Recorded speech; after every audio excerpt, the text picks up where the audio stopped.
There is only one apology carved into stone in the entire world of One Piece, and it wasn't written by a king or a god or a conqueror. It was written by Joy Boy. 800 years ago, the most important man in history left behind a single message: I'm sorry. Not a battle cry, not a declaration of war, an apology. The question is, what did Joy Boy fail to do? Because whatever it was, the world has been paying the price ever since. And when Luffy awakens as the new Joy Boy, it means the promise wasn't kept.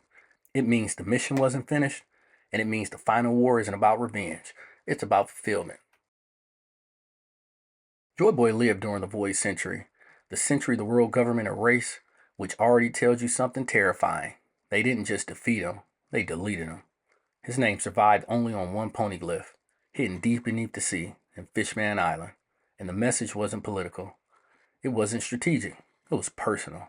He apologized to the mermaid princess, to Poseidon, for breaking a promise. And that's where most people stop thinking. They assume Joy Boy failed to bring Fishman Island to the surface. But that explanation is too small, because Oda doesn't write 800-year mysteries for small reasons. Joy Boy didn't just fail to move an island, he failed to change the world. Let's look at the evidence. The Noah, a massive ship built for one purpose: to carry Fishman Island to the surface. But why? Why would a kingdom beneath the sea need relocation? Unless the surface world was meant to be unified. Joy Boy's promise wasn't charity, it was integration. The fishmen weren't supposed to live in darkness. They were supposed to live under the same sun as everyone else. And that changes everything.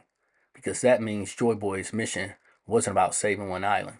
It was about ending segregation, ending oppression, ending the separation between races. And if that's true, then the world government didn't just defeat a man. They defeated a revolution. Joy Boy failed to unite the world, and the celestial dragons built their empire on that failure. We know the ancient kingdom existed. We know it was technologically advanced. We know it was powerful enough to threaten 20 nations. And we know those 20 nations united to destroy it. Why? Because it wasn't just wrong. It was dangerous. Dangerous to a system built on hierarchy. The ancient kingdom likely believed in something radical: freedom, equality, shared power, a world without God sitting above humanity. And Joy Boy was their champion, the face of that ideology. But revolutions are fragile. If the ancient weapons were meant to reshape the planet, if the red line itself is artificial, if the world was divided on purpose, then Joy Boy's failure wasn't about battlefield defeat. It was the loss of control over history itself. He lost the war, and the winners rewrote everything. Here's the real theory. Joy Boy didn't fail to move Fishman Island. He failed to destroy the system that divided the world. Think about it. The red line separates the seas, the calm belt isolates nations, the celestial dragons sit physically above everyone. The world is literally designed in layers of inequality. What if Joy Boy's true mission was to break those layers? To tear down the red line, to flood the world back into one sea, to eliminate the throne above humanity. And he couldn't finish it. The apology wasn't about logistics, it was about liberation. He promised a new dawn, and the sun never rose, which is why Luffy's devil fruit matters. Not because it's strong, but because it represents the sun god, Nika, the warrior of liberation. Joy Boy failed to bring the dawn, so the world waited 800 years for someone who could. The fishmen live in darkness. They worship the sun they cannot touch. The Lularians were called gods and wiped out. The Kozuki carved history into stone. Every erased group shares one thing: they were tied to light. Joy Boy's promise wasn't about territory. It was about the sun reaching everyone equally.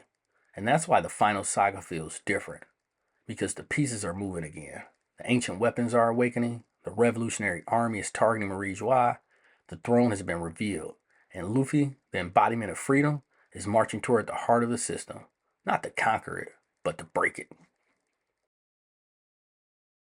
Joy Boy's failure created the modern world. A world where slavery is legal at the top, where history is forbidden, where entire races are pushed underground. The celestial dragons didn't just win. They inherited a broken promise. And every island Luffy frees is a small correction to that ancient mistake.